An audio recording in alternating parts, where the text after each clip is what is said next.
Welcome to Abhinav Bharat. నేను రఫీ. ఏదైతే మనకి ఆదోని పట్టణం ఉందో, ఆదోని కాన్స్టిట్యున్సీ ఉందో కర్నూలు జిల్లాలో, దాన్ని అయితే జిల్లాగా ప్రకటించాలని అయితే చెప్పి అక్కడ ఉన్న ఆదోని ప్రజలైతే బంధువుకు పిలిపించారు. ఎందుకు దాన్ని జిల్లాగా ప్రకటించాలి, అసలు ఎందుకు ప్రజలు ఆ డిమాండ్ ఏర్పడ్డది, ఎప్పటి నుంచి ఏర్పడ్డది, ప్రభుత్వం ఏ విధంగా స్పందిస్తుంది అనేది విషయాలు తెలుసుకునే ప్రయత్నం చేద్దాం. చూడండి, అయితే ఇక్కడ చూసుకుంటే ఆదోని కాన్స్టిట్యున్సీ ఏదైతే ఉందో ఇది కర్నూలు జిల్లాలో ఉందన్నమాట.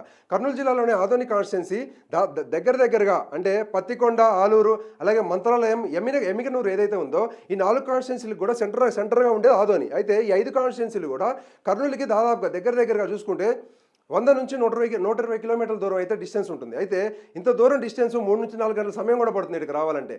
ఇది చూసుకుంటే అంతేకాకుండా ఆదోనిని ఎందుకు చేయాలి అని చూసుకుంటే, ఆదోని అనేది ఒకప్పుడు సెకండ్ ముంబైగా కూడా పిలిచేవాళ్ళు. అంటే అంత వాణిజ్యం జరిగేది, అంత ట్రేడ్ జరిగేది, అంత వ్యాపారం జరిగేది అనమాట. ఎందుకు అంత వ్యాపారం జరిగేదంటే అక్కడ మనకు చూసుకుంటే కాటన్స్ ఫ్యాక్టరీస్ ఉండేవి, అలాగనే ఏదైతే ఆయిల్ ఫ్యాక్టరీస్ ఉన్నాయో ఆయిల్ ఫ్యాక్టరీస్ కూడా ఉన్నాయి. అంటే అక్కడ వాణిజ్యానికి సులువుగా ఉంటుంది అనమాట. అంతేకాకుండా ఏదైతే బెంగళూరు ఉందో, బెంగళూరుకి కొన్ని గ్రామాలు అయితే 20 నుంచి 30 కిలోమీటర్ల దూరంలో కూడా ఉంటాయి. అంతేకాకుండా బళ్ళారికి 70 కిలోమీటర్ల డిస్టెన్సే ఉంటుంది అనమాట. ఏదైతే ఆదోని ఉందో, ఆదోని అయితే 70 కిలోమీటర్ డిస్టెన్స్లోనే బళ్ళారి ఉంది. అంటే కర్ణాటక కూడా బోర్డర్గా ఉంది ఆదోని అనేది.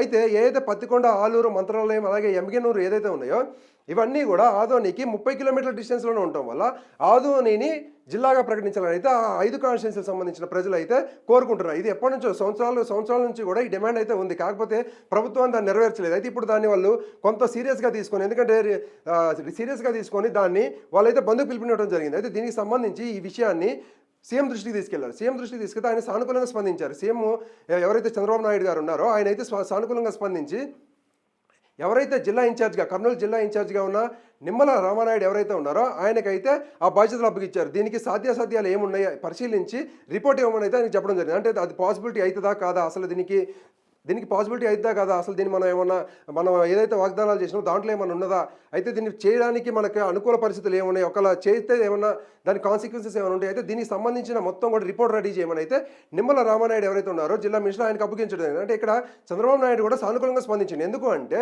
ఏదైతే ఆదోని పట్టణం ఉందో ఈ ఆదోని కాన్స్టిట్యున్సీని అయితే కొంతవరకు రాయలసీమలో వెనుకట ప్రాంతాలు ఏమున్నాయంటే ముందుగా చెప్పుకునే పేరు ఆదోని అయితే చెప్తారు. అంతేకాకుండా ఆదోని అనేది పెద్ద విస్తీర్ణంగా కూడా చాలా పెద్ద అనమాట. అంటే పెద్ద కాన్స్టిట్యున్సీ కూడా జిల్లాలో పెద్ద కాన్స్టిట్యున్సీ అంటే ఆదోని అని చెప్పుకుంటారు.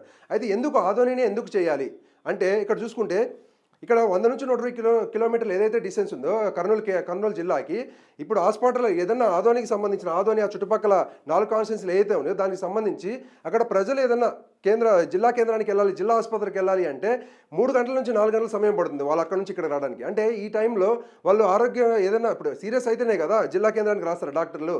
కాబట్టి అంత దూరం రావడానికి ఇబ్బంది అవుతుందని చెప్పేసి అదొక వాదన, అదొక కారణంగా ఉంది. ఇంకొకటి చూసుకుంటే స్టూడెంట్స్ ఎవరైతే ఉంటారో వాళ్ళు డే స్కాలర్ చేయలేరు ఇంత దూరం.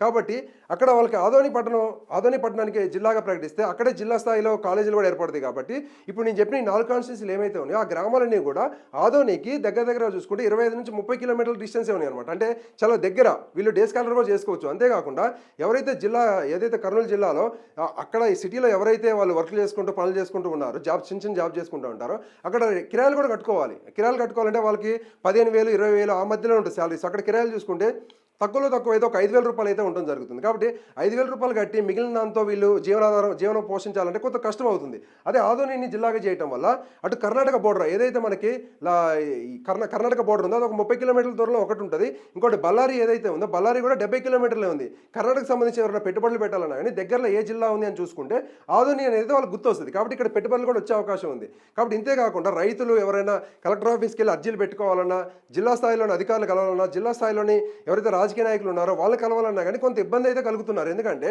100 కిలోమీటర్ల పైన అంటే 3 గంటల నుంచి 4 గంటలు ప్రయాణించాలి అంటే ఒక రోజు మొత్తం కూడా వేస్ట్ అవుతుంది వాళ్ళకి. ఆదోనిని జిల్లాగా చేస్తారా అంటే కొంతవరకు అయితే చూసుకుంటే ఏంటంటే చంద్రబాబు నాయుడు అయితే సానుకూలంగా స్పందించారు. అయితే దీన్ని జిల్లాగా చేస్తారా లేదంటే ఇట్లనే చేస్తా అని చెప్పేసి మళ్ళీ ఎలక్షన్స్ వరకు చూసి ఎలక్షన్స్లో మళ్ళీ మేము చేస్తామని చెప్పి అప్పుడు వాగ్దానం ఇస్తారా? అయితే ఇక్కడ ప్రజలైతే మాత్రం అందరూ కూడా అక్కడ కోరుకునేది ఏంటంటే ఖచ్చితంగా జిల్లా చేయాలని అయితే అక్కడ కోరుకుంటున్నారు. చంద్రబాబు నాయుడు కూడా సానుకూలంగా స్పందించడం వల్ల ఏం జరిగింది అనేది చూద్దాం. Thank you.